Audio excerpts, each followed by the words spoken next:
বিষ্ণু ইসলাম আব্দুল্লাহ ইবনে ওমর রাদিয়াল্লাহু তাআলা পিঠের মধ্যে একবার চাপড় দিয়ে একবার বললেন, আব্দুল্লাহ, দুনিয়াতে এমন ভাবে জীবনযাপন করো মনে হয় যেন তুমি গরিব, মানে স্ট্রেঞ্জার, এলাকায় নতুন আসছো, কেউ তোমার চেনে না, তুমিও কাউরে চেনো, অথবা আবিরু সাবিল, traveller, you are a traveller, পথিক, এইভাবে থাকো।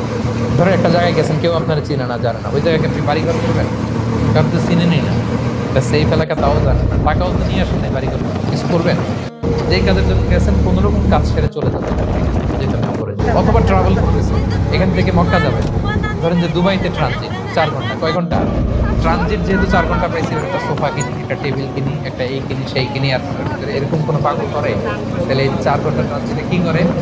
এই চা খেতে খেতে, মসজিদের ভিতরে 2 রাকাত নামাজ পড়তে পড়তে, ওয়েটিং এরিয়াতে বসে পত্রিকা পড়তে পড়তে কোনো রকম কাটায় দেওয়া, কি বলে? নাকি ওইখানে সোফা টোফা বাড়ি ঘর এটা সেটা কিনা শুরু করে 4 ঘন্টার জন্য? এরকম কোনো পাগল আছে এরকম?